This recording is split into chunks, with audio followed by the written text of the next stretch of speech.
But these things are precisely the things that actually destroy us. It's, again, going back to Nietzsche, in times of peace, the warlike man destroys himself. No, we need to externalize this aggression, this erotic energy, and we need to use it to dominate the world and to reconfigure the world, to transform it, to transvalue into something more. We need to crush the gentle flower, and from the blood of the gentle flower, like colors onto a canvas, we're going to repaint the world in our image, and you need power to do that. And you need power. Well, how do you get power? You need to have a relationship with pain. You need to understand the stakes of the game.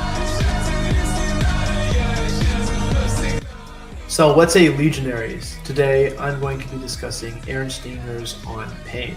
This essay was written in 1934, 2 years after what I believe to be one of his most important works of nonfiction, The Worker, which essentially sets up his vision of a future state made up of the soldier-worker archetype, an individual who has relinquished self-comfort and this bourgeois aversion to danger, violence, and of course, pain. And this essay builds upon some of the ideas in The Worker and is a little bit more succinct. Obviously, it is a lot shorter. The Worker is, I believe, well over 200 pages. It's been a while since I've read it, but On Pain is just about 20 pages or so. So it's a much shorter work. You might think of it as something complementary, such as Oswald Spengler's Man and Technics when compared to something like Decline of the West. But it's a very comprehensive review of pain and the relationship man ought to have with pain in order to maximize their relationship with power. We have to recognize that Jünger's interpretation of Nietzsche is very much a militaristic one in regards to will to power. So essentially what he sees in the future is a looming conflict event. He kind of is hinting to something like World War II coming in the very near future.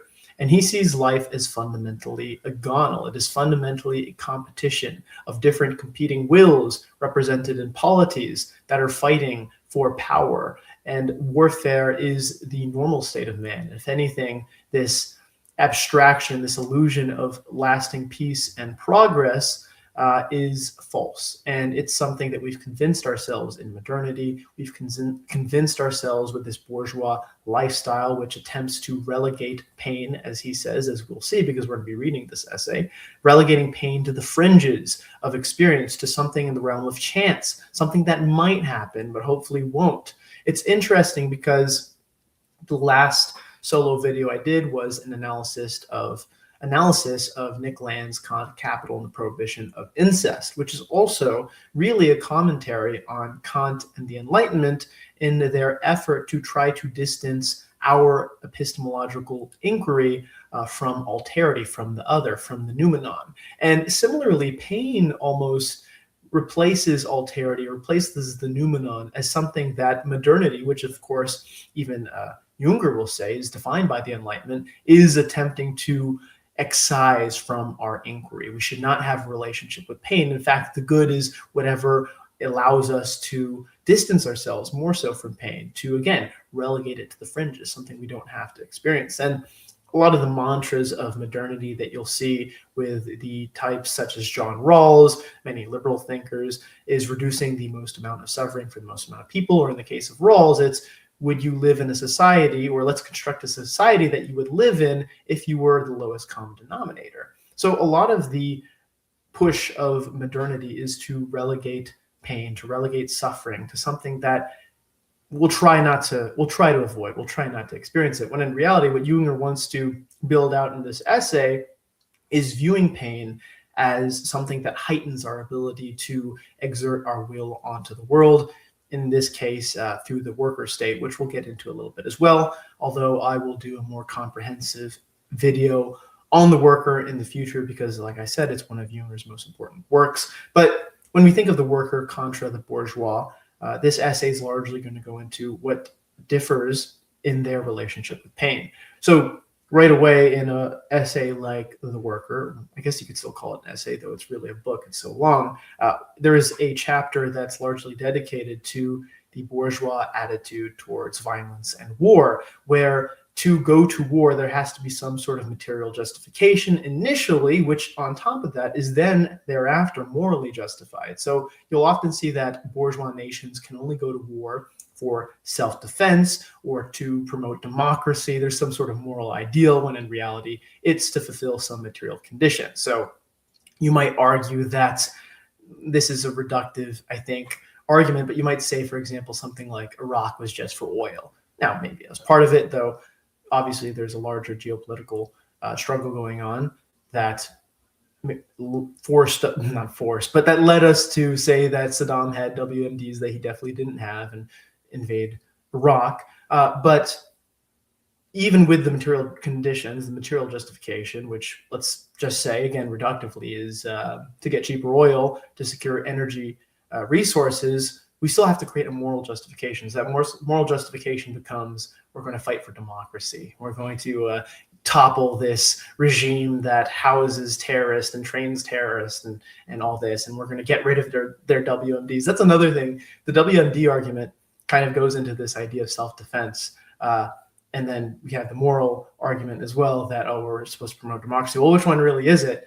Ultimately, it's to secure American hegemony across the world so that we can distance ourselves from pain. We need to control the world so that the bourgeois, Mr. John Goy living on his couch, can avoid pain, can avoid suffering, because we've got control of the situation. We're going to get some poor fuck from Iowa, some corn-fed motherfucker to go join the Marine Corps and get PTSD after blowing his leg off on an IED. His Humvees got blown up and his buddies are dead. That's the guy we send. It's not the senator's son. It's not the bourgeois. We're going to send the poor guy to do it. And that's, again, why we need these moral justifications, because it's no longer the elite fighting the wars. There was an aristocratic age where largely the peasantry was not fighting in these conflicts for a decent period of time. It was the aristocracy that was engaging in warfare. So they were the ones that were putting themselves on the line. But in modernity, we generally see that the people benefiting from war, the people in charge that are ruling our government, are not actually the people fighting in the wars.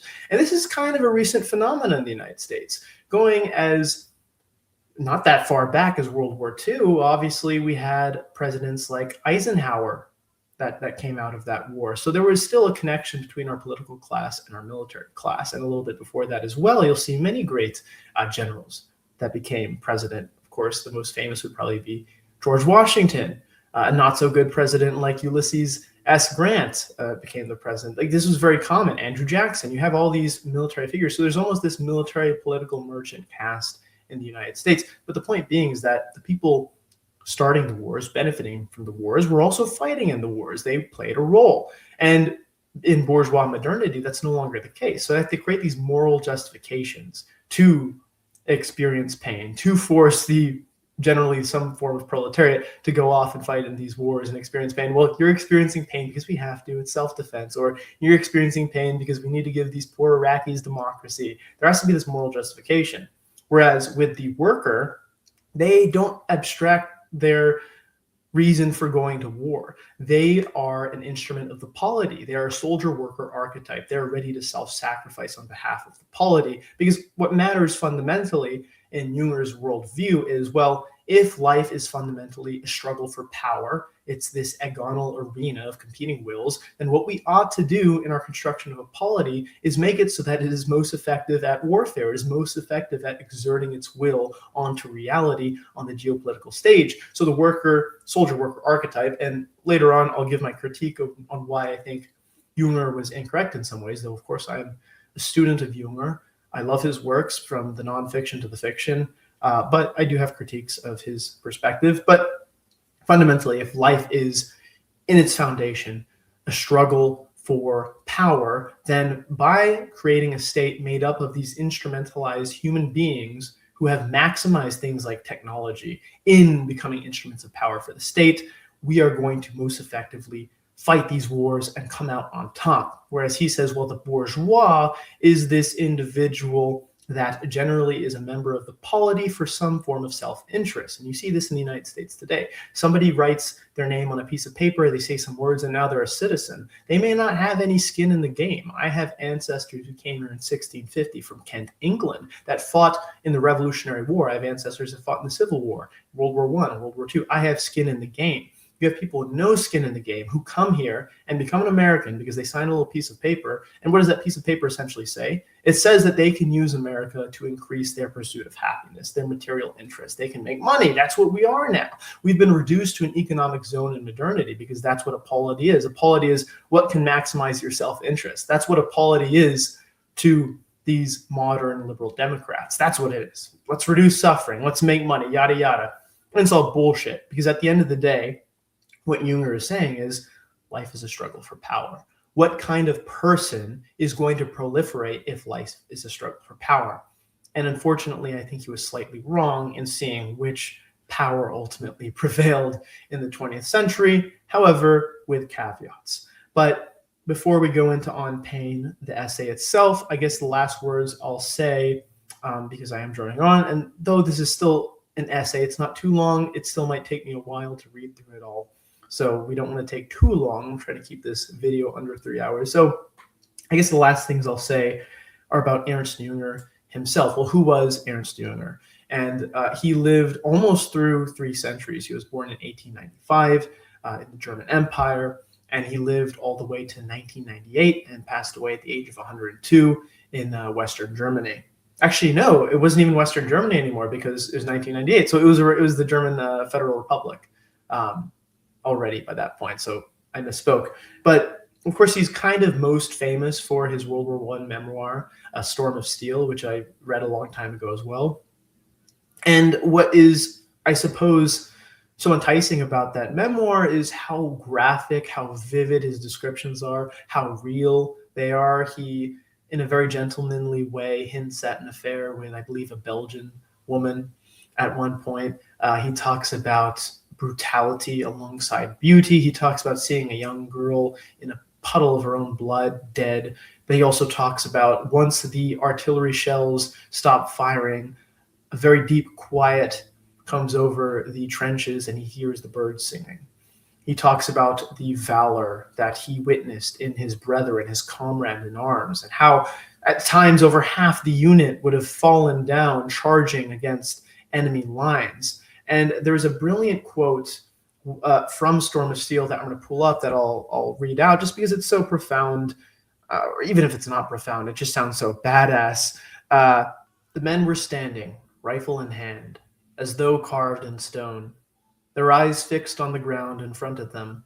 Now and then, by the light of a rocket, I saw the gleam of helmet after helmet, bayonet after bayonet, and I was filled with pride at commanding this handful of men that might very likely be destroyed, but cannot be conquered.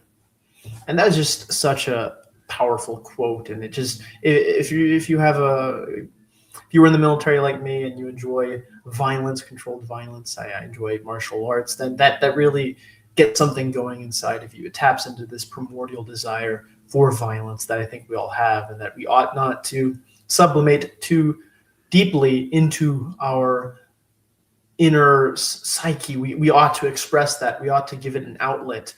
If we try too hard to suppress it, it will ultimately destroy us from the inside. It's akin to that Nietzsche quote where he says, in times of peace, the warlike man destroys himself. That's what happens, I think. And ultimately, that's what the bourgeois does as well, where he tries to relegate our relationship with pain, with violence, with warfare, to this fringe, outcasted space, the space that we ought not to cross, the line we ought not to cross. So all that to say, this is the kind of man we're dealing with here, Ernst Jünger. He was also an entomologist. He collected 149 different specimens of beetles during the First World War. He was injured 7 times, and during the last time he was injured, he talks about this in The Storm of Steel. At one point, him and his unit were surrounded by these British soldiers, and rather than surrender, they fought their way out. He was already injured. He had people helping him up to walk around. I think he had a pistol in his hand at this point, and they're fighting their way out, and they eventually fought their way out of being surrounded. Basically, they had assaulted a British line, a British trench, and the assault ultimately failed, and they had to fight their way back to their own front. But for this great deed of valor, Ernst Jünger was awarded the Pour le Mérite, if I'm pronouncing that correctly. I believe about 700 were awarded in the First World War. And on top of that, it was very rare for somebody of his rank to actually attain this award. I believe he was a lieutenant at the time. He may have been a field grade captain, or not field grade, sorry. He may have been promoted on the field to captain. So a lot of times with military promotions, during times of war, you saw this in Vietnam, people would be promoted to be a captain, but actually they started off as a sergeant or something, but they need a captain because the other ones were killed. So it might have been one of those situations, but essentially he was still a very, very low rank to receive this award, when generally it would be for example, majors and above, with your field grade officers up there. So this is a very indomitable figure who experienced some of the worst forms of combat in human history. He was at the Battle of the Somme. He had to evacuate his brother, Frederick, I believe is his name, who almost died as well during a later battle. But Ernst Jünger, that's the basic, I suppose, TLDR on him. But without further ado, having established a little bit of an introduction, we can go into the essay itself. So I'm going to share it on my screen here. So my beautiful, handsome face will be in the corner now. All right, let's get started. On pain. Of all animals that serve as nourishment to man, lobster must suffer the most torturous death, for it is set in cold water on a hot flame. Cookbook for Households of All Estates, Berlin, 1848. Does a little booby cry for an ache? The mother scolds him in this fashion. What a coward to cry for a trifling pain. What will you do when your arm is cut off in battle? What when you are called upon to commit harakiri? Inazo no Tibe, Bushido, Tokyo, 1900. 2560 in the year of the emperor. 1. There are several great and unalterable dimensions that show a man's stature. Pain is one of them. It is the most difficult in a series of trials one is accustomed to call life. An examination dealing with pain is no doubt unpopular, yet it is only revealing in its own right. But it can also shed light on a series of questions preoccupying us at the present. Pain is one of the keys to unlock man's innermost being as well as the world. Whenever one approaches the points where man proves himself to be equal or superior to pain, one gains access to the sources of his power and the secret hidden behind his dominion. Tell me your relation to pain, and I will tell you who you are. Pain as a measure of man is unalterable. What can be altered is the way he confronts it. Man's relation to pain changes with every significant shift in fundamental belief. This relation is in no way set. Rather, it eludes our knowledge, and yet is the best benchmark by which to discern a race. We can observe this clearly today, since we have a novel and peculiar relation to pain in a world without binding norms. Through examination of this kind of relationship to pain, we now intend to secure an elevated point of surveillance, from which we may be able to catch sight of things still imperceptible on the ground. Our question is, what role does pain play in the new race we have called the worker, that is now making its appearance on the historical stage? Concerning the inner form of this investigation, we are striving for the effect of a bombshell bursting with delayed action, and we promise the attentive reader that he shall not be spared. So this is pretty straightforward, as I think I somewhat introduced early on in this video, is that pain is a qualification for one's relationship with power. So if life is fundamentally a struggle for power, then therefore we have to look at the phenomena that we need to cultivate a relationship with in order to attain power, and pain is one of them, and it is the most difficult. And if we think about, well, what is pain? Pain is in many ways a precursor to death. Why do we experience pain? We experience pain because our body doesn't want us to be pursuing the action which we are pursuing, because it is likely going to lead to us eventually dying. That's why we feel pain. We feel pain as a precursor to death. This is your body telling you, no, don't do that. This is bad for you. However, one's ability to experience pain, to brush close to death, is also perhaps somewhat ironically, also the very thing we need to do in order to attain power. So it's this kind of strange relationship where our body tells us to run away from pain, and yet if we are to pursue power, we actually have to run towards pain. And this is what the worker does. The worker is an archetype of an individual that is willing to do whatever it takes for his polity to succeed, to triumph over another polity. So it's no longer this bourgeois self-interest looking out for oneself, for one's own pursuit of happiness, to avoid suffering, to avoid pain, to pursue comfort. No, these are not the things that we need to be able to make the polity as powerful as it can be, to make it as strong as it can be. It's actually going to require us to perhaps be instrumentalized into the very mechanism of this machine we call the state. And it's a very controversial anti-humanist perspective, which I have certain agreements and disagreements with. I think that one critique you could aim at this right away is a very Heideggerian one, where you say, well, if the worker archetype is instrumentalized into the mechanism of the state's power as an instrument of the state's power, then his own being, his own essence has been subordinated completely to the state, completely to the polity. So if he's a piece, a lever in this machine, where is his freedom? Where is his ability to develop as a Dasein, independent of this subordinating one, which is telling him what to do, what to be, down to the very letter? And we'll see this later on in the essay as well, and what Jünger says regarding liberal education and the slow, steady decline of liberal education to more specialized education, something even kind of approximating what you might consider with the trades, becoming a highly specialized individual in one specific thing, which will allow you to be a better part in the machine that is the polity, which is the state, which is the worker state, which is his idea of total mobilization. I probably should have introduced this idea earlier, but total mobilization is essentially, I was actually, before this, listening to one of Curtis Yarvin's debates with, I believe his name was Ilya Shapiro.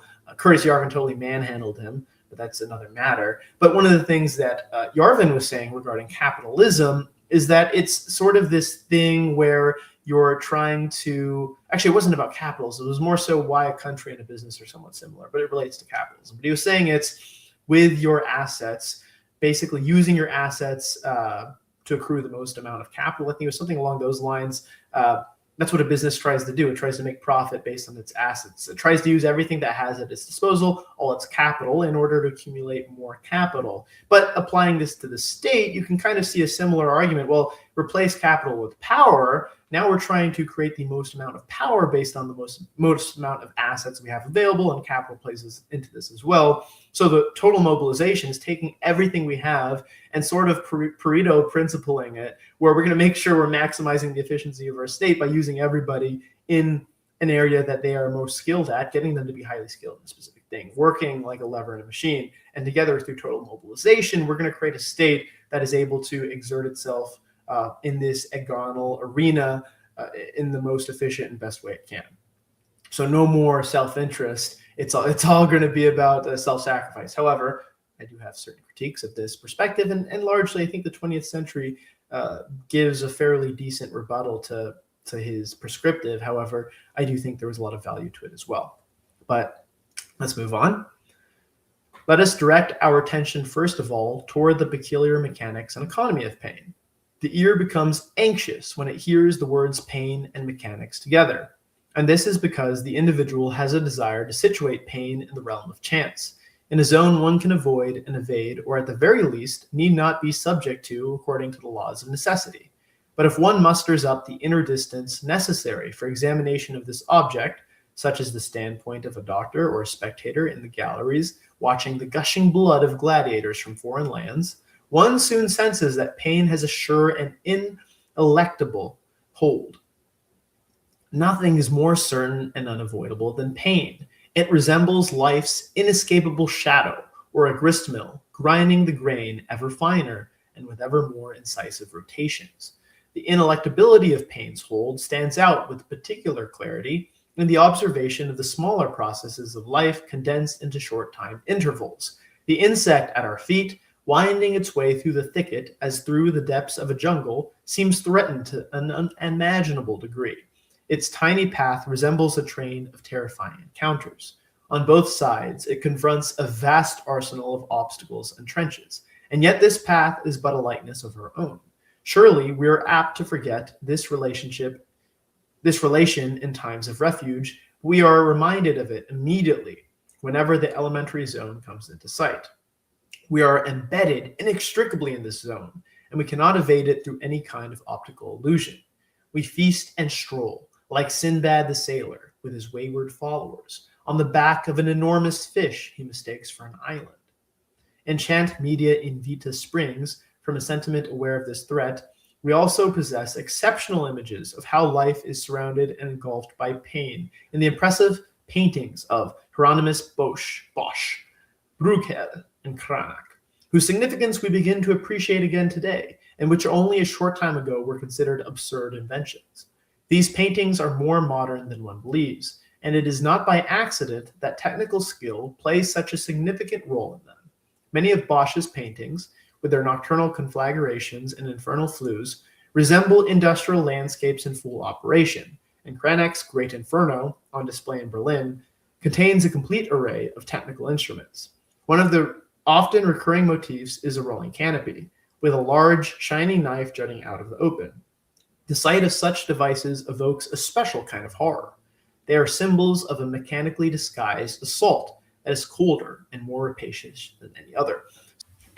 So there's a few interesting things that I really like in this section, and this especially this symbolism around the idea that danger is all around us, that we mistake ourselves to be in distance from pain, distance from danger, when in reality, the path of the insect, which is surrounded, you think about this small insect in your backyard, surrounded by predators, surrounded by plants that can kill him, surrounded by just random ills that could befall it. It's very dangerous, and it's very small. It's surrounded by all this mystery and all this unknown.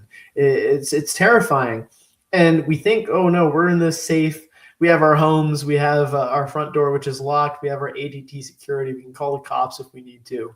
We lie to ourselves that we've eliminated danger as a possibility. But in reality, we're not so different from the tiny insect. We are like Sinbad the sailor with his wayward followers who have mistaken an enormous fish for an island. So to say that the foundation of our peace and stability is an illusion. And we'll see later on, Jünger builds upon this idea with another allegory of these pacifist vegans and these warlike cannibals, which I really like. But again, we don't want to think about pain. We want to situate pain in the realm of chance, something we can avoid or evade. We don't want to grapple with the reality that danger is a fundamental reality of life. It's just there. It's integral to life. It's intrinsic to life. Warfare, violence, aggression. These are things that you can't keep away. You can't create these human control systems the same way that Kant and the Enlightenment try to create a control system against capital, against alterity. You can't do that with pain. Pain is a reality. It's going to find a way to get through. There's nothing we can do about it. So rather than run from it, Jünger is going to start to create a system of how we can confront it in a way that will actually allow us to befriend it. There's this scene in Apocalypse Now, and actually is a little bit of one of my critiques on pain as well, is through the perspective of Apocalypse Now, where Colonel Kurtz talks about making a friend of horror, and he gives this example of a mission that he went on during his time in the Special Forces, when they inoculate these children in a Vietnamese refugee camp against polio. And they leave, and this old Vietnamese guy comes to them crying, and they go back and they see that the Viet Cong or whatever has actually gone in and hacked off the arms of every single child that was inoculated against polio. And there's just this pile of little arms. And Kurtz is crying and he's weeping and mourning this, but then at the same time, he's struck with this epiphany, realizing, well, these monsters, so to speak, these people we think are monsters are people with families. They're people who love. They're people who fight with their hearts. They have children. And these are the same people that have just gone and hacked off the limbs of children to win a war. It's absolutely insane. And he says, if I had 10 divisions of these men basically the war would be over very quickly. So there's this interesting thing about befriending hard, befriending pain. Can it go too far? And one of my critiques of Jünger is going to be how it goes too far. And there's another quote that Jünger has, and he sort of says something similar later on in the essay, where he says, technology is but the clothes, the armor of the Titans. And in my essay on Princess Mononoke, I talk about the armor constricting the Titan, wrapping around the Titan, and actually taking away their freedom, taking away their essence, and subordinating their essence to technology. In this case, pain can subordinate our essence to pain. I use the example of Lady Eboshi in Princess Mononoke and how she uses technology as a means of pursuing her will to power, to tame nature, to dominate nature, to kill the spirit of the forest, to get rid of the boars and everything. But in doing so, hate, which is kind of tied into technology in the film, literally takes over and consumes her. And she no longer has this free desire, this free will. Now she's just doing whatever this instrumentalized, mechanized view of power is forcing her to do. So in the case of the film, there's this scene where she's pursuing the spirit of the forest, and Prince Ashitaka comes and says, well, all the women in Irontown are about to be overrun by the samurai. And she the whole point of her building Irontown supposedly was to give a safe haven to the oppressed. So she bought up the contracts of women in brothels and brought them in and kept them safe, gave them work, gave them, I guess, equal rights. She also brought in lepers, and she built a home for lepers in her fortress where they would not be outcasted, where they would not be mistreated and prejudiced against. So she kind of paints this view of technology as something emancipatory, which is able to free the unfortunate, the weak, and the weak, meaning the women and the lepers with firearms, were actually on par with the men and with nature. And now the women and the lepers could literally kill gods, just as Lady Eboshi did when she essentially killed Nago, the boar in the very beginning, the demon boar, who gives Ashitaka this curse on his arm. But the idea there is you can literally see technology, the armor, starting to constrict the Titan. So when Nago is shot with a rifle, it curses him, and the curse eventually consumes him. And you literally see these tendrils going around him. And a similar thing happens with Lady Eboshi, where she no longer cares about the reason she was using. She was using technology as an instrument originally to save the lepers, to save the women. But eventually she's lost her free will, and now she's just pursuing power blindly. And the armor technology is now in control of her. The armor has taken over, and the Titan ceases to exist. It's now just the armor. It's now just technology. This is a very Heideggerian critique of technology, and is the question concerning technology, where he says, well, we're going to lose our agency to technology, because the essence of technology, which inframes reality, and it sort of ties into capitalism as well, it just views things based on how it can most efficiently accrue more capital in a system. That's what takes over. I mean, even Marx talks about this, where the competition that comes out of capitalism really takes us away from our own desires, and our desires just become ensconced with capitalism, become ensconced with technology. All these things come together. And I think that the problem with pain is it can do a very similar thing. You make a friend of horror, but if it takes away your humanity, you become like Colonel Kurtz, who isn't really Colonel Kurtz anymore. He's not the same person at the beginning of the film. I'm writing an essay called Alterity is a Straight Razor, because he talks about a dream where he's a snail crawling, slithering along the edge of a straight razor. And his fear, or his dream, it's a nightmare. And his nightmare is not dying, but surviving, making it through that straight razor, but then becoming something else, becoming something horrible, something very different from the very idealistic and noble man who was Colonel Kurtz in the beginning.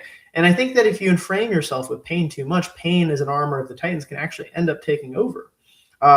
So, I mean, this is probably way too early for a critique of this, but I think it's interesting when you try to view power just kind of as this reductive, materialistic thing where from a series of inputs and outputs, we can reconstruct a polity in a way that's going to make us as powerful as possible. And then you kind of lose track of symbolic value, things like art, things like free inquiry. Like, obviously, some speech is pretty fucking lame, and I don't know, maybe free speech is something I don't believe is a right, but I believe is a privilege. But at the very least, free inquiry amongst elites, I think, is important. And Jünger offers a critique of free inquiry, which is interesting.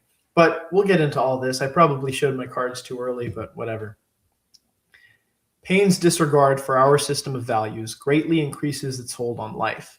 The emperor who, when urged to remove himself from the line of fire, responded by asking whether one had ever heard of an emperor falling in battle, exposed himself to one of those errors, to which we all too willingly succumb. No human situation is secure against pain. Our children's tales close with passages about heroes who, after having overcome many dangers, live out their lives in peace and happiness. We hear such assurances with pleasure, for it is comforting for us to learn about a place removed from pain.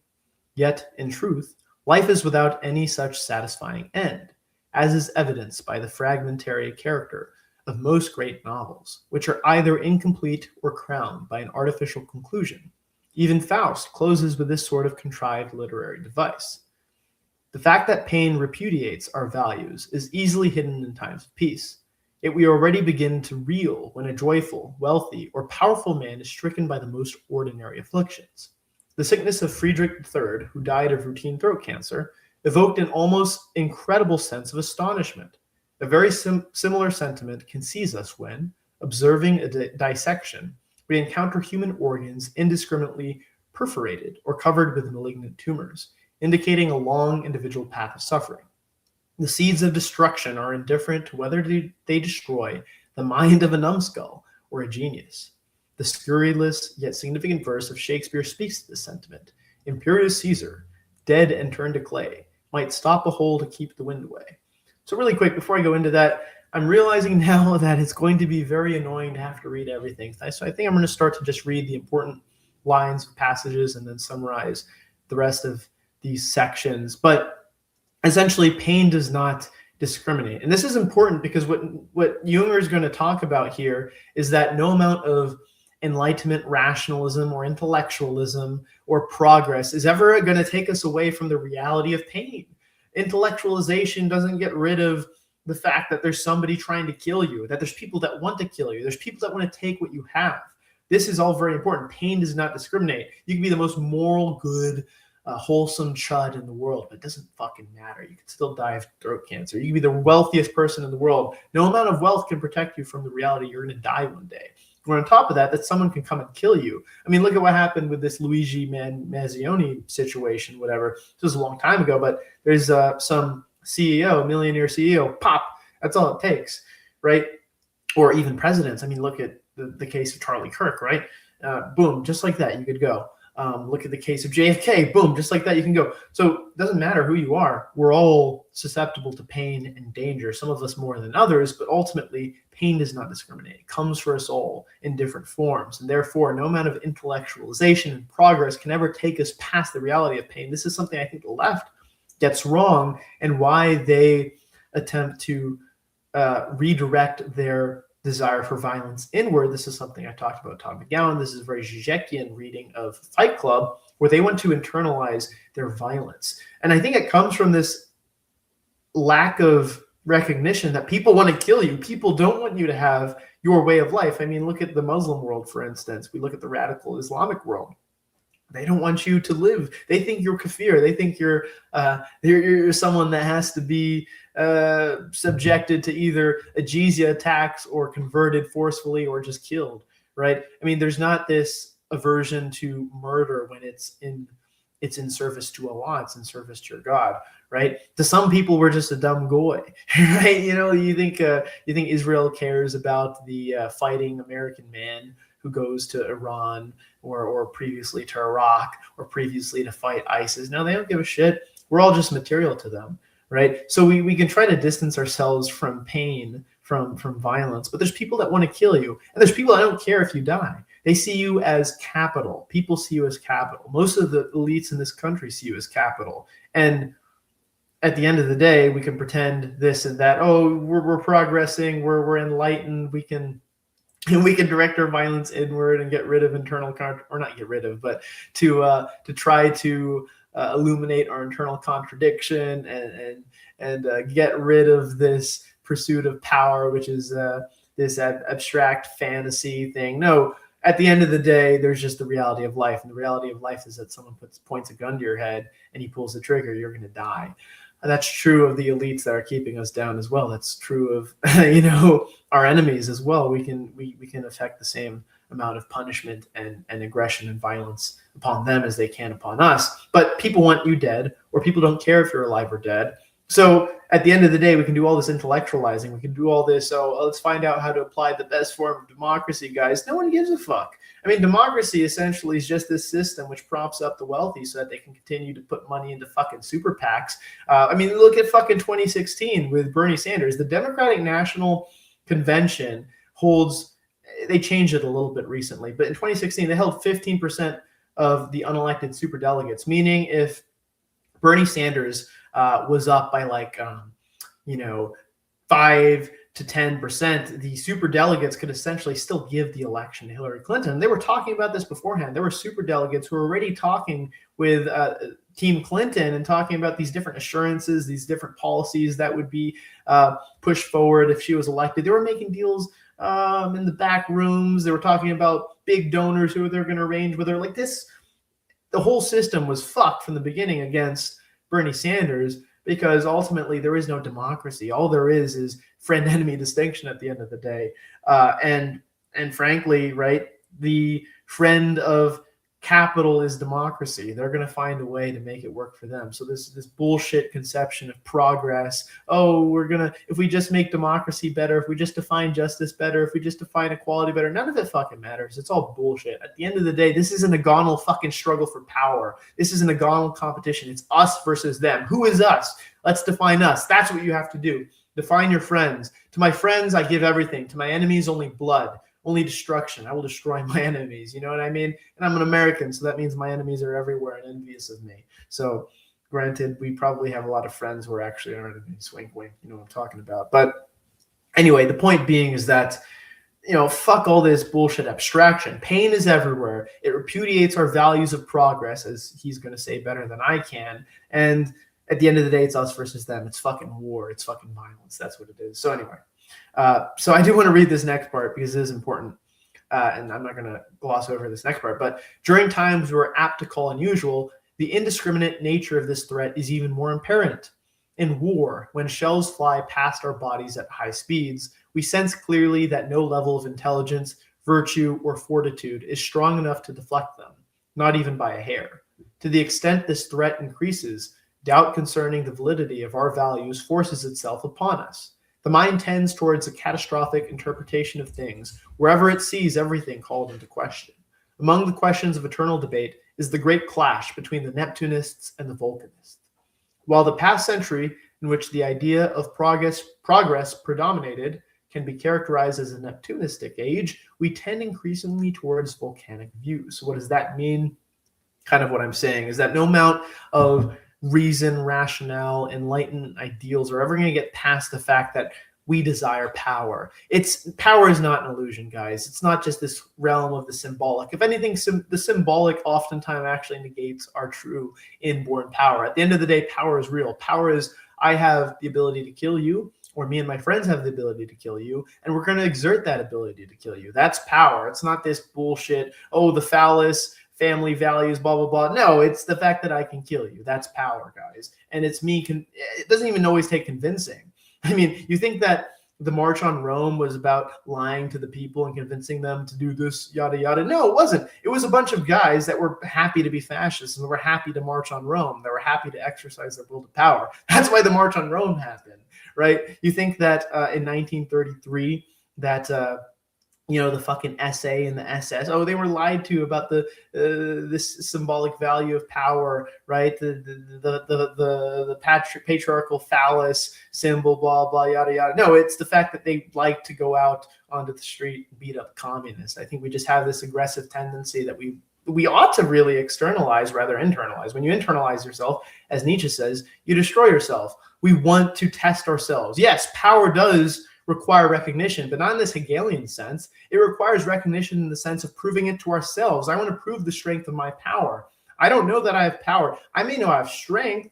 I can go lift 315. I know I have strength from lifting 315, but power is always qualified against another. That's how I know I have power, because I've subordinated another to my will, under my will. I've exerted my will onto another, and I've repurposed their time, energy, their capital, their excess, and now it's mine to do with what I will. And for me, I'd like to point it towards matters of the erotic. And by erotic, I mean eros. I mean this insatiable desire for life. I mean the glorious operation. I mean, let's build things just for the sake of building things. Let's go to the Mars for just the sake of going to Mars. It's interesting. Curtis Yarvin actually isn't a big fan of the whole Mars thing. I learned that from that debate I was listening to. That's interesting. If I ever get the chance to talk to him, that'd be great. Well, talk to him again, because technically we have talked offline, but that's not what I'm getting at.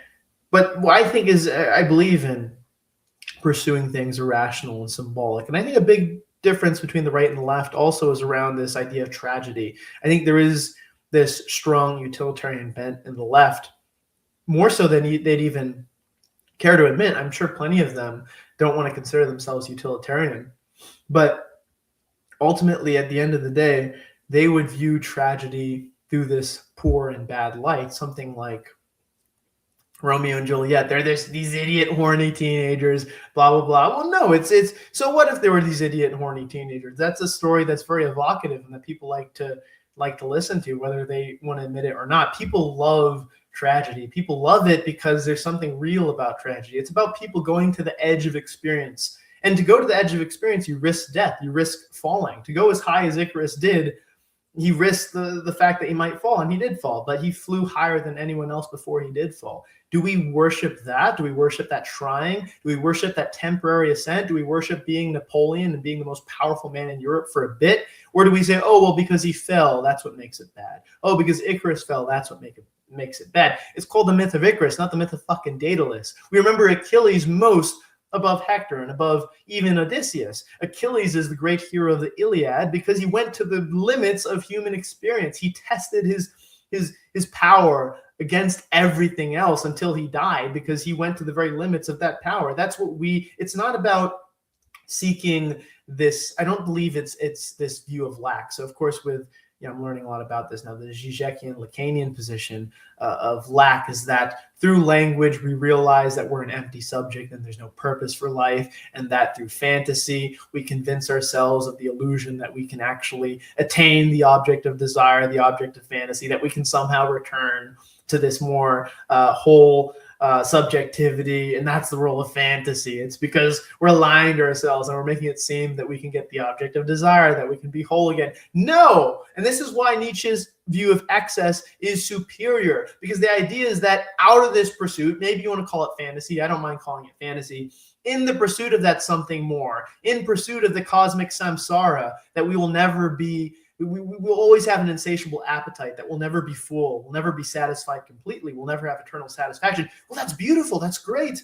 You know why? Because it's precisely out of that constant repetition, that eternal recurrence, that amor fati, that love of fate, the love of the fact that I'll never be full, that we are going to create things, that we are going to attain things. This Faustian desire is precisely what led us to go across the Atlantic to new lands, to unknown lands. That's what brought us there. It's the fact that we didn't feel full, but it's not viewed towards lack and that, oh, it's so sad that we'll never reach the object of desire. We're lying to ourselves. No, we are embracing the eternal recurrence. We are embracing the fact that we'll never be full. That's precisely what we love so much. And tragedy to us, I think, reaffirms the desire to test our limits, affirms this constant wanting, this constant desiring for more, to the point that it destroys us. Because in destroying us, it shows us that we pushed ourselves to the limit. It shows us that we dared to be great. And this is why I hate all this bullshit where it's like, oh, this person, they bit off more than they can chew. They tried to be, they were the man in the arena who fell short. That's so funny. He thought he could win this, or he thought he could do this. No, fuck that. That's precisely what we need, because how can we know our true power, our true potentiality, unless we go to the limits of danger, unless we become a living tragedy, a living work of art? This is what we need to do. And So fuck progress is what I'm saying, and fuck this internalized violence. No, we have to externalize violence. We have to point outwards with it, and we have to see what happens. And yes, there could be great catastrophe out of it, but it's precisely out of this desire, this tyrannical desire to master space, shout out to BAP, that we elicit this connection with what I call her, which is essentially this more prior to phenomena and noumena. It's just this void of is and is not that I think I guess it is kind of this emptiness. But it's interesting too if you look at the difference between the Occidental tradition and the Eastern tradition, so Europe versus Asia, and how they view void or lack. It's very different. So this Lacanian, and I guess it's kind of this, it could be a misreading of Hegel, by the way, because I have many friends who are Hegelians who wouldn't think this way, but Lacan is largely basing his reading of Hegel off of Andrei Kojev, who notoriously reinterprets Hegel's End of History not so much as a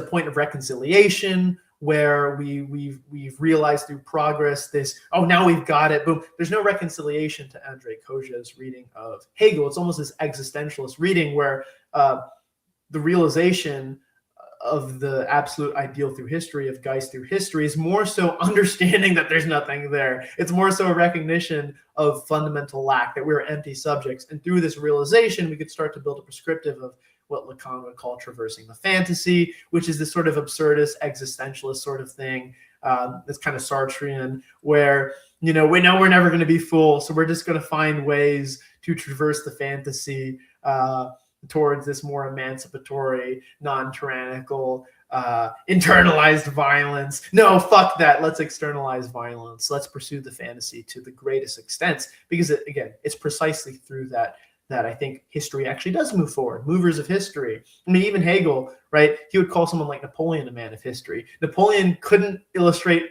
better than anyone else, perhaps, this Lacanian view of power as an illusion, of pursuing fantasy as an illusion, leading to his own self-destruction. No, the death drive is not a desire for self-destruction. I think the death drive is just, it's more of a qualification that if we come close to death, it means that we're actually testing ourselves to the limits. So this is why I take this Nietzschean view of excess, which I think Deleuze and Guattari appropriate very well. And even the positive aspects. I mean, there's a lot of positive aspects, obviously, to Nick Land's philosophy. However, I ultimately disagree with his prescriptive. But, from his prescriptive, what I would say is positive is viewing desire through excess. So even with artificial intelligence, it's this idea that there is no limit to our relationship with alterity. I mean, this is his whole critique of Kant. And I think Hegel, or the Lacanian Žižekian Hegel, which may not be the actual Hegel, this Kojevian Hegel, which could be a misreading of Hegel, is kind of doing what Kant's trying to do. And like, well, there's a limit to our relationship with alterity. You can't accelerate fantasy to the point that you're going to experience something more fundamental. No, I like that in Land, that despite me disagreeing with his prescriptive, which is nothing human will make it out of the near future, there still is this essence of that insatiable something more, of becoming something different, of becoming something more primordial, not primordial as in a reversion, but just getting closer to whatever the fuck is outside, whatever is there, right? Whereas with Lacan, I think that viewing desire through fantasy and lack, it's sort of, to use the word repudiate, because this is what the word that Jünger just used. It repudiates our desire for more, our desire for power, as something that's kind of foolish and based on illusions and abstractions. And it's just over-logicizing it. And I think it's just kind of gets convoluted. And it's all about perspective to me. And ultimately, it's about framing desire. How do you want to frame desire? And the way that they frame desire, I think, is kind of based on cope. I think Lacan was really just depressed, and he couldn't get past the fact that there were some people who actually enjoyed the samsara. So Lacan has to create this kind of lame prescriptive. And even in the case of Zizek, and I'd like to speak to him one day, so I hope this doesn't eliminate my chance of speaking to him to what I'm about to say. But I mean, like, people have called Zizek a good person and Land a bad person, whatever. Like, Land is I mean, I don't understand this idea that Land is somehow a bad person because he has an evil prescriptive. I actually think Land's a very good person.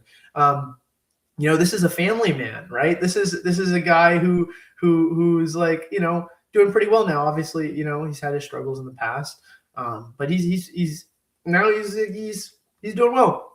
Versus Zizek, right? Like Zizek's on his third marriage, right? Like, what I'm getting at here is that, and I've heard a lot of, there was an article about this, which was interesting, is that Zizek is essentially like his whole philosophy is kind of cope, and it's kind of projecting his own depression upon everybody else. Well, if I'm depressed, then everyone else must be depressed, or everyone else ought to be depressed. Like, this is kind of a chronically depressed guy. And, I'm not saying this lightly.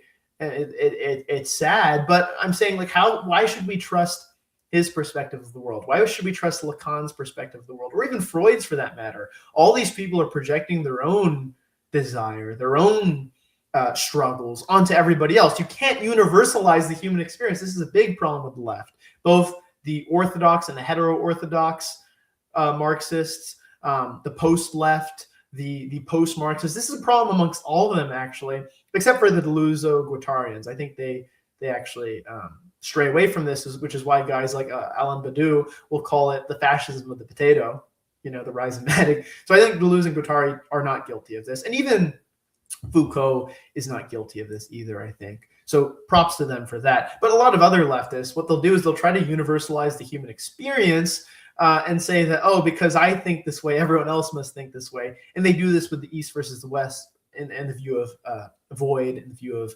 emptiness, of lack. Whereas I think the Eastern philosophy kind of affirms the void. You see this in the works of Nishida Kotaro, earlier philosophers like Dogen, like Zhuangzi, Lao Tzu, who might be the same person, right? They affirm this sort of wellspring of non-being as something creative. It's actually out of this fundamental lack, if we want to use the Lacanian term of lack. Well, no, lack is more so this fundamental emptiness that actually it's what qualifies our ability to pursue creative endeavors, because we're a blank canvas. Now, out of that blank canvas, we can only create and paint onto that blank canvas. We can only add to it. This is something beautiful. This is something good. This is not to be viewed pessimistically, but optimistically. And actually, maybe it's actually the source of our freedom.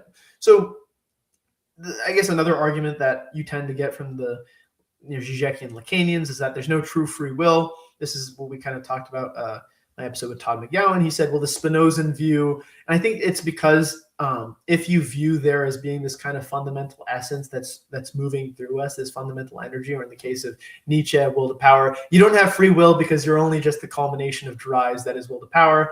Then we have to get into this whole argument about what free will is, so on and so forth. So I think Nietzsche's kind of got this compatibilist view of free will. But at the end of the day, if we don't have free will on a really deep ontological sense, there is a freedom in the fact that right now I have 1 to an infinity amount of numbers that I could say right now. And that goes on infinitely. So I may be constrained finitely in, the fact that you got to say one number, but I can pick which number I can pick. You see what I'm sort of saying here? Look up Hugh Everett III's Many Worlds hypothesis. I think it's really interesting. And it kind of, I'm going to try to appropriate that back into my schizo theory of reality, which has this kind of view of the infinite within the finite. You could see this in the difference between infinities. For example, from 0 to 1, you have an equal amount of cardinal points as 0 to 2. However, the distance from 0 to 2 is longer than 0 to 1, even though they both have the same amount of infinity. And from that, you can kind of create this compatibilist framework of determinism within free will within determinism, so on and so forth. This is so far removed from On Pain. I apologize for my rant, but you know what? This is a solo video, so I can say whatever the fuck I want. Everyone can go fuck themselves. But so to say, but I guess I'm kind of trying to find the positive view of On Pain here. And, even though I'm providing a critique of On Pain as well, that's like the positive, is that pain viewed as alterity is something that's going to rupture all this bullshit logocentrism, all this bullshit logicizing, all this bullshit theory, and just say, no, at the end of the day, it goes back to something that Keegan from Essential Salt said on my podcast with him. And he said, you can try to call pleasure and pain and the erotic epiphenomena, power epiphenomena. It's all just symbolism and abstractions. But at the end of the day, the effect of those things is real. The effect of pain is real. The effect of pleasure is real. The effect of eros and of power are real. So you can call them abstractions and call them fake. But at the end of the day, we have to deal with the fact that the feeling of them is real, of Rausch, right? Of this kind of undercurrent, oceanic, titanic, Vedantic thing, right? Like we have to reckon with that and we have to deal with that. And that's kind of pain and violence, all these different layers of alterity, and alterity ultimately being that which we can't synthesize or reconcile into our anthropomorphic systems. It's the other. And Lacan has this kind of cope view of it with the real, but it's kind of a defanged noumena, so to speak. That's what Lacan's real is. Lacan's real is defanged noumena, as is Hegel's from the Kojèvian reading of Hegel, which, by the way, I actually think Land's reading of Hegel, I think, is also the Kojèvian reading of Hegel, which is why Land hates Hegel so much and why I understand his hatred of Hegel. Because the Kojèvian reading of Hegel, I thought initially was actually kind of cool, but now I'm realizing is kind of lame at the same time, in my opinion. And no offense to the people that like the Kojèvian reading of Hegel. We have friends of the channel who like it, and that's fine. And I think it's still interesting. I just don't like it. But the reason I say that, because in Thirst for Annihilation and the first chapter, Death of Sound Philosophy, Land explicitly mentions Kojève alongside Hegel. So he's probably also reading the Kojèvian interpretation of Hegel, which is interesting. But so to say that if we're going to take the Kojèvian reading of Hegel, he defangs noumena, and Dr. Giorgiani, on our last podcast, kind of gets at this when he says that Hegel doesn't account for the bastard remainder that can't be synthesized into his dialectical process. Because I think the problem with Hegel, and Kant was more honest about this. Kant said, we're just not going to deal with noumenon. Fine. It's kind of honest. At least he's honest. He doesn't really say much about noumenon. He just says we're not going to deal with it. He says we can't deal with it. And so we're not going to. But I respect that more in some ways than Hegel. And I think Hegel's more of a wizard here, so wizards are cool. But Hegel kind of creates this defanged noumena. He creates this noumenon that can be somewhat synthesized into our human systems, right? That's the whole merging of phenomena and noumena in this sort of transcendent, immanent thing that he's doing. It kind of tries to subordinate, in some ways, the noumenon to the dialectical process, and it defangs it. It takes away this dangerous, rupturous element of alterity, and it says it could be synthesized in the unfolding of Geist spirit throughout history. I'm ranting, but and this is also kind of my critique of Nick Land as well, is that I think he slightly defangs noumenon. And he slightly defangs noumenon because in saying that capitalism as artificial intelligence is ultimately the realization of noumenon, that's the noumenal. It's self-organizing intelligence. It's retroactively improving intelligence. That's noumenon. That's kind of also defanging it, because you're saying this is what it's going to be. And I think within his view of time, because he views there's one past and one future, within his view of time, so quantum coherence, that ultimately, though there's all these different choices, the wave function collapses into one reality. So I guess I kind of understand where he's coming from. From his view, this is the only path alterity is going to manifest itself in. But my whole view, and why I'm not so different from Land, and why I'm more like Land than I am these Žižekian Lacanian types, and shout out to Vincent Lay as well, because I think he has interesting thoughts on this. He's kind of probably the best, I don't know if he would like this, but I would call him like the best Neo-Landian in a sense. Like he's building off of Land, he's doing his own thing, which is really cool. Really young guy, another Hapaborean, so shout out to him if he's watching this. Hopefully we can have you on the show soon. But he's also building this interesting prescriptive off of, I guess, a Landian ontology, if we could call it that. But so to say, the reason I disagree with Land is because I follow this more Hugh Everett many worlds hypothesis that of quantum decoherence. So instead of the wave function collapsing into one reality, the wave function, actually every single reality that could emerge is represented in alternate dimensions in the multiverse, which is really interesting. So if that's the case, then it kind of plays into this Nietzschean eternal recurrence thing where anything that can happen will happen over and over and over again. And it also represents the infinite within the finite, because for certain multiverse reality to happen, it has to have some, like, there's more. This is something that Nick Land disagreed with me with, but I think that there's actually a precedence for this with the many worlds hypothesis, is that there's more futures than there are pasts, because it's like a tree. So you have one tree, right? Let's say this is a moment in Planck time. This tree splits out into one all the way to infinity different branches. And then let's take one of those branches, the first branch that splits out of it. Now that one, another moment of Planck time, splits into either one or an infinity amount of branches. So that's why I believe there's more futures than pasts, because one past leads to potentially an infinite amount of futures, which are going to be represented with quantum decoherence into these different, these wave functions. They don't collapse into one reality. They're represented in an infinite amount of realities, which thereafter become an infinite amount of realities. So if that's true, then how can we say alterity has one manifestation? Like, we can't.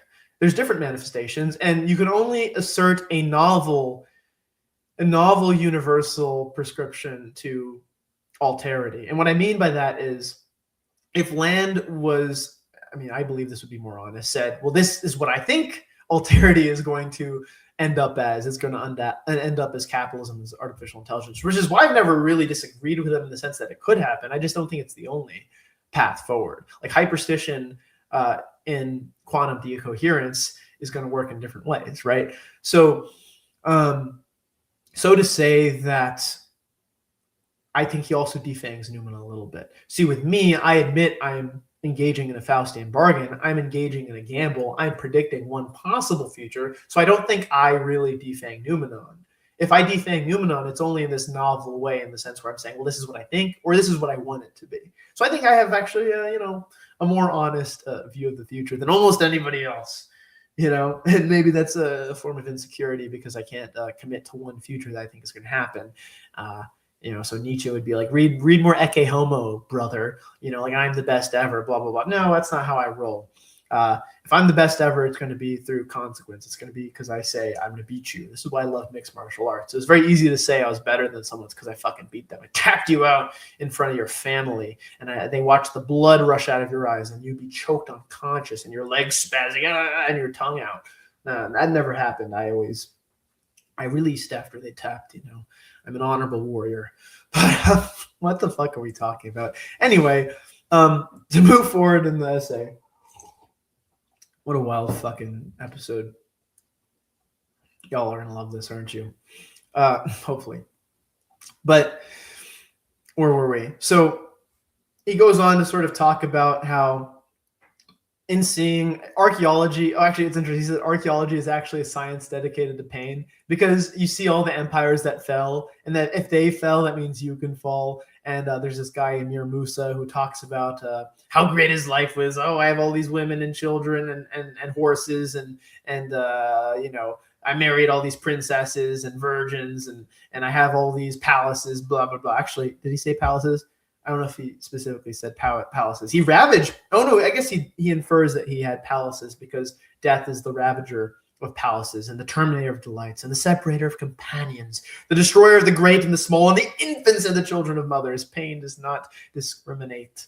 And that's death, right? So no matter what, everyone's going to experience death. So no matter what, pain is always going to win out in the end. It's more so, well, will we face it when we meet it? Will we meet it with courage, with determination, with a steeled face? Will we march into the hail of gunfire and come out? Perhaps we may be died, but our spirit will be unscathed. It says, Esau says in Runaway Horses, do not fear the death of the body, but of the spirit. And he definitely said that in the film version. Runaway Horses, the book, I read it a long time ago, back in 2023, when I was on a Coast Guard deployment, Western Pacific Patrol 2023. So I don't remember if he actually said it in the book. Like, for example, that thing where it's perfect purity is possible if you write your life like a line of poetry written with a splash of blood. That is very, very fucking paraphrased from Runaway Horses. It is not written like that, but I think it's very beautifully paraphrased, so it's okay. But anyway, moving on.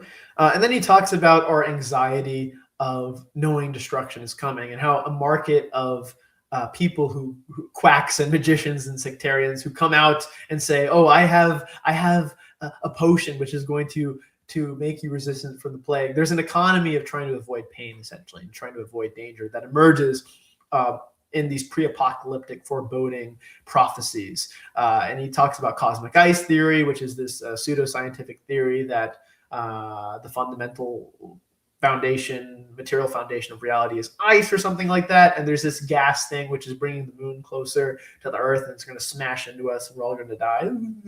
Right? I don't know. But interesting stuff. But yeah, that's pretty straightforward. And then he goes on to talk about, do I want to read any of these things? Yeah, sure, why not? So here's an interesting thing. So he says, so in this situation, the biased belief that reason can conquer pain loses its allure. Again, progress isn't going to take us away from the reality of pain, the reality of alterity, the reality of violence, that people want to kill you and you can kill them back. That's another thing to make note of. This belief is not only a characteristic feature of forces allied with the Enlightenment, but it has also produced a long series of practical measures typical for the human spirit of the past century. So this whole idea that, we abolished torture, the slave trade, we have electricity now, we have vaccinations, we're progressing past pain, past death, we're going to conquer death one day. Well, guess what? Communism is gay. And here's why it's gay. It's gay because no matter what, you can get rid of material scarcity, but you're never going to get past the fact that people want more than other people on a symbolic level. And that is true of power.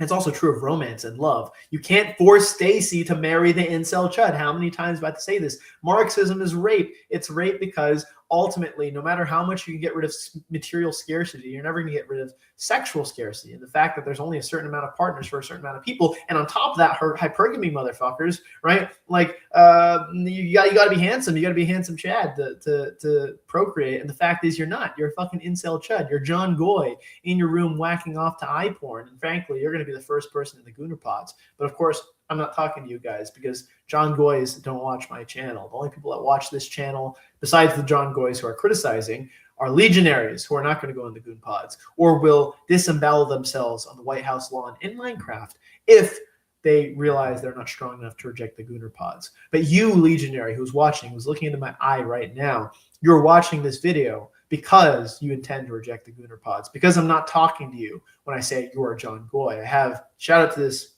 friend of mine, Patricos, who actually was, he popularized Gooner accelerationism a little bit on the looksmax.org, and he's writing a book right now, and it's about getting rid of the misanthropic, so getting rid of this anti-humanism. And when we get rid of anti-humanism, it does not mean we're getting rid of anti-humanism for everybody.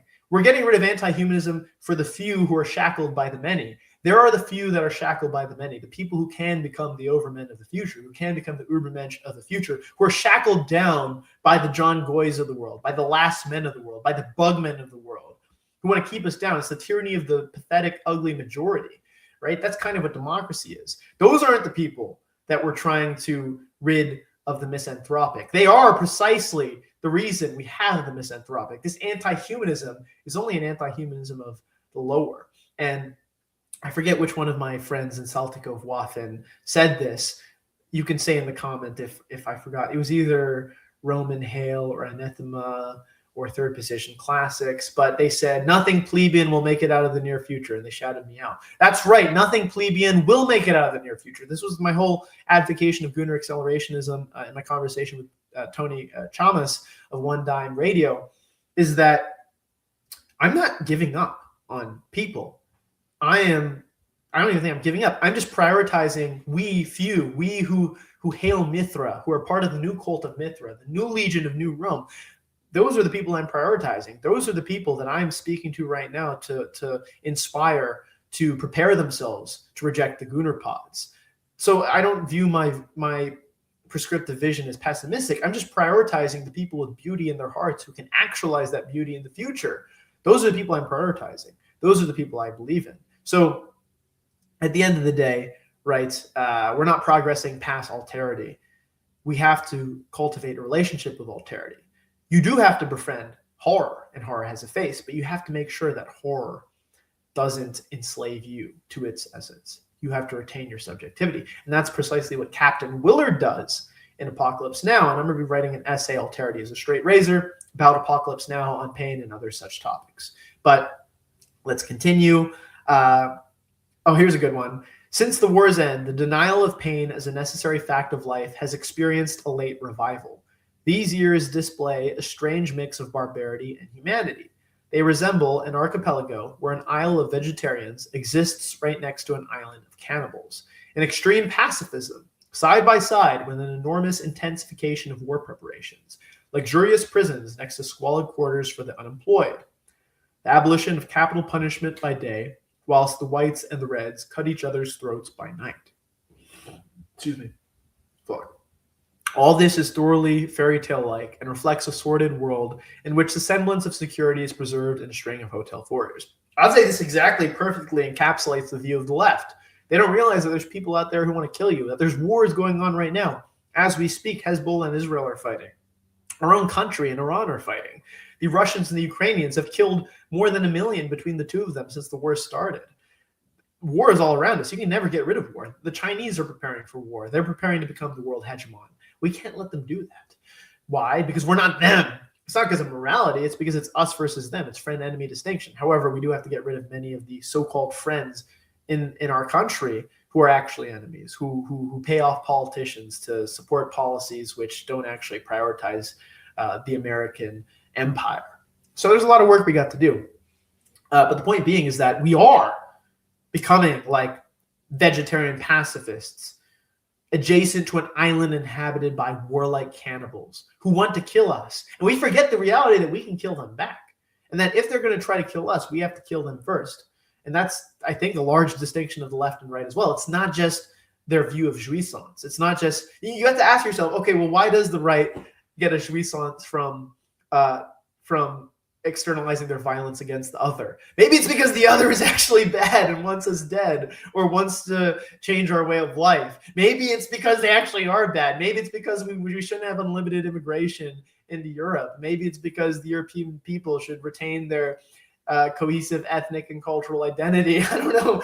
Maybe when I go to Paris, I don't want it to be fucking Islamabad. Maybe I want to see actual fucking Parisians. I don't want some motherfucker from Somalia who comes up to me and tries to give me a bead, as a gift, and then tries to fucking scam me for $20 when he says the gift's not actually free. I've never fallen for this, by the way, but it was kind of funny. Last time I was in Rome, some fucking Somalian guy was trying to, and look, there's some actual, I'll say this, I met, there's some, well, I guess I've never met a cool Somalian. I've met some cool Kenyan people and Ethiopian people. I might have met a cool Somalian. I don't know. But very rarely, okay? It's very rare and far between. The point is this Somalian guy is like, trying to give me, gift, present, my friend. I already knew he was trying to scam me, but I especially knew he was trying to scam me when he said he liked my shoes, which were knockoffs from the Philippines that were falling apart that I had bought during Balakatan 2024 when I was in the Marine Corps.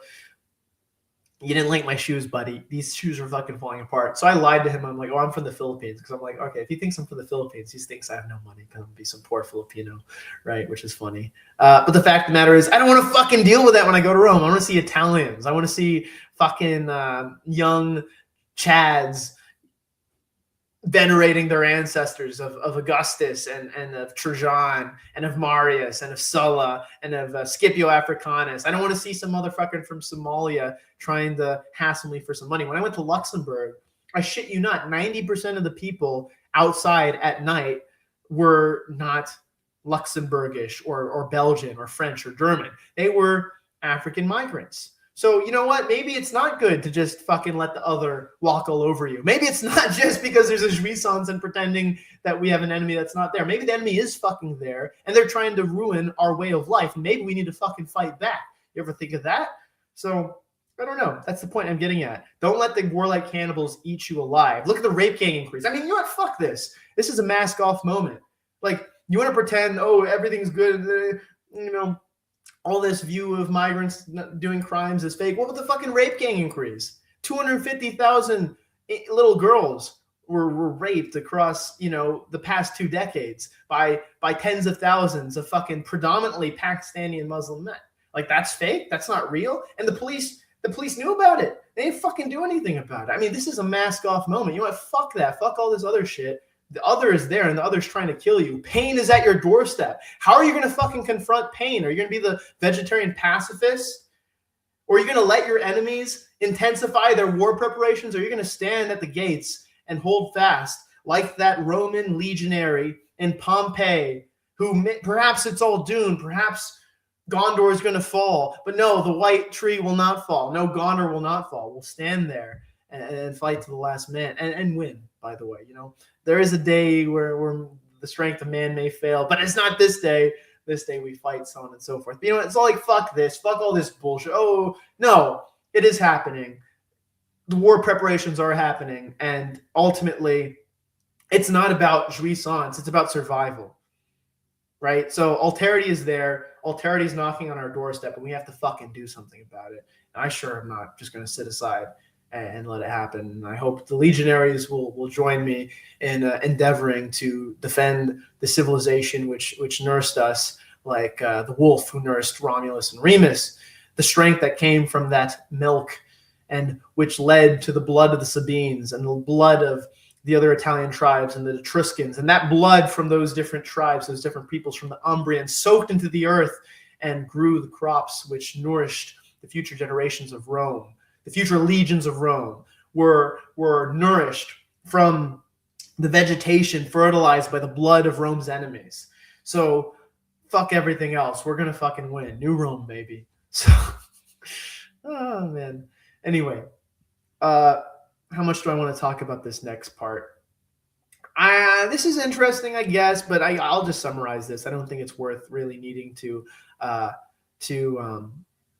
extrapolate upon. But it's basically, here's something interesting. So the transformation of things into abstract ideas, such as goods into money, or natural human ties to judicial relations, brings an extraordinary ease of freedom and freedom of movement of life to life. The ease is enhanced by the fact that the flair and ability for artistic enjoyment has not yet completely been lost, blah, blah, blah. I don't want to read all this. But actually, here's the thing I like. Tragic endings, as in Paul and Virginia or Werther, or even still in Madame Bovary, are pointless. The artistic classic for his depictions of late bourgeois amorous relationships is Maupassant. Today, we already sense in reading these depictions how the charm of these intimate secrets and revelations is lost on us. All right, so I think what he's talking about there, I mean, like tragic endings don't really have a point because we've kind of we've kind of gotten rid of all the conditions for the tragic and modernity anyway. So when we look at a tragic ending, it's kind of like this Baudrillardian simulation. It's like collecting antiques to feel some sort of connection to the past to symbolic value, because we're so absent this tragic element in our lives today. So it's like watching a horror movie or going on a roller coaster. That's trying to cultivate some sort of simulated relationship with alterity. I mean, it's kind of like pornography. I mean, watching a horror movie in some ways is like pornography, because if somebody's watching porn because they're trying to essentially elicit the experience of having sex, by watching a horror movie, you're eliciting this desire for violence, or a war film, for example, or playing Call of Duty. You're eliciting this experience of violence that is integral to your being, that has been suppressed in modernity and isn't allowed a genuine outlet. So same thing with sports ball, right? You know, my Africans beat your Africans, right? Like my sports ball team beat your sports ball team. You know, that's an acceptable form of nationalism today, but it's really just the sublimated desire for violence and aggression. So all that's saying is it's kind of pointless to enjoy these things when in fact we've castrated ourselves from any genuine conditions for a tragic and heroic view of life in modernity. But anyway, going on, actually, I'll read this one part. So the breath of people partaking of goods and pleasures is a sign of prosperity. Here, one senses the dreamlike, painless, and oddly agitated ease that fills the air like a narcotic. So, you know, so to say that basically we've created this illusion of safety and prosperity, of lasting progress that's going to completely and permanently detach us from pain, from suffering. We're going to find a way to cultivate an enframed relationship with alterity that's not going to be dangerous, that's not going to rupture us, and everything's going to be perfect. We're going to be like Cinderella and Prince Charming at the end of Cinderella and go off in the sunset. on their little fucking pumpkin carriage, and nobody's going to talk about how Prince Charming gets drunk with the boys every week and he starts gambling. He starts going to Atlantic City and fucking prostitutes. And meanwhile, Cinderella can't take the fact, so she starts taking Vicodin and uppers and starts getting high while her children are raised by nannies. And eventually, Cinderella decides to cheat on Prince Charming with one of the stable boys, and Prince Charming finds out, kills the stable boy, and Cinderella ODs on heroin, and then Prince Charming remarries and continues gambling and blah, blah. The point being is that, all this Cinderella Disney bullshit creates this this view of life that there's happy endings rather than the fact that it's constant repetition, constant work. Everything takes work. It takes struggle for something approximating the good. But modern life has gotten rid of the reality that to live a meaningful life, we have to have a relationship with pain. We have to have a relationship with suffering.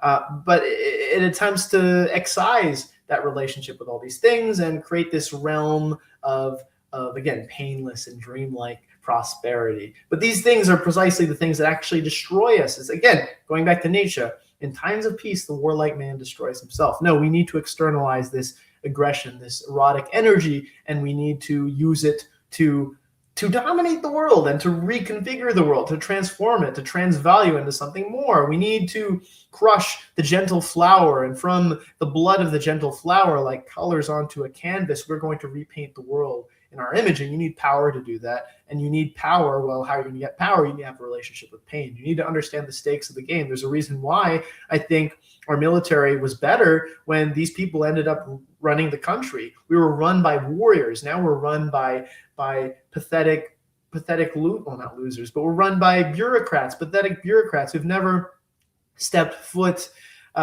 in a Humvee before, who've never held a rifle before, who've never been afraid before, who've never had to suffer before. No wonder our fucking military is losing right now. We're a bunch of keyboard warriors. We're a bunch of, people. We're a Byzantine force full of people that are in for benefits or whatever, rather than a symbolic value. This is what happened with the Byzantine Empire. Why did their military start declining, or even Rome for that matter? They had to rely on mercenaries. What did fucking Machiavelli say? Don't rely on a mercenary force. Why?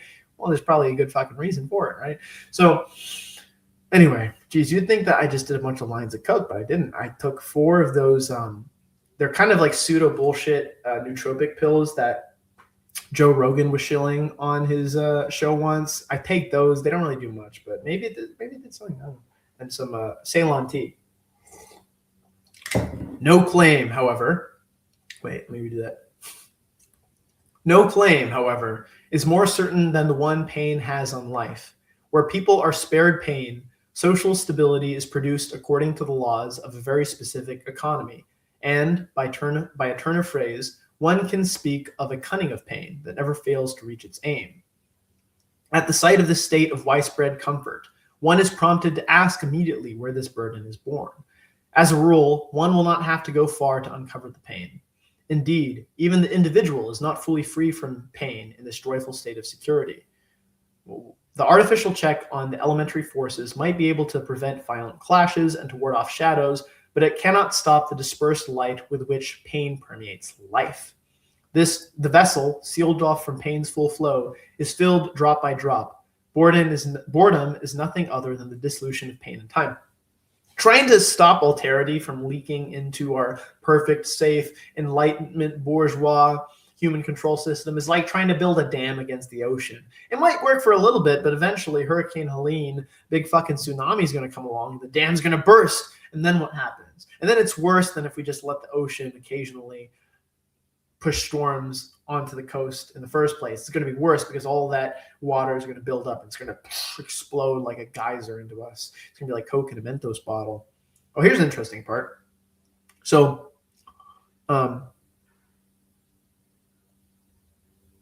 here. Pain's hidden influence also comes to light in the feeling of embitterment. The soul's pain is of an inferior kind. It is among the sicknesses causing a rejection of sacrifice. Perhaps nothing is therefore more characteristic of the turn of the century than the predominance of psychology as a science. I'm just going to talk about this. So it's interesting because when you look at mental health, via psychology, we try to basically reduce everything to material conditions. Oh, you're this way because of this or that, either something biological, something chemical, or because, you experience this childhood trauma, blah, blah, like different things, right? We try to say, well, depression can be explained. And I think what Jünger is trying to suggest is one of the reasons for depression that we're not contending with is the fact that we don't have a relationship with pain anymore. We don't have a relationship with violence. We're trying to suppress this life force within us, which requires expression, which requires an outlet, and it's tearing us from the inside. Again, for like the 5th time this fucking episode, in times of peace, the warlike man declares or destroys himself. That's what's happening. So that's kind of what's causing the pain, because we've lost this relationship with the elemental forces of life. So when he talks about the elemental or the elementary, what he's talking about is warfare, for example. The elemental, the Titanic. What are the Titans? They're born from the earth. And what is the Titanic experience? It's a struggle for power. It's me versus you. It's whose will can triumph over the others. The elementary of life is the physical. It's the physical on a very agonal level. What is the physical on a agonal level? It's putting everything we have against each other and seeing who comes out on top, who gets the hunting grounds, who gets to use the other person's marble to create a mausoleum, venerating our fallen warriors, our fallen leaders. So here's the interesting thing.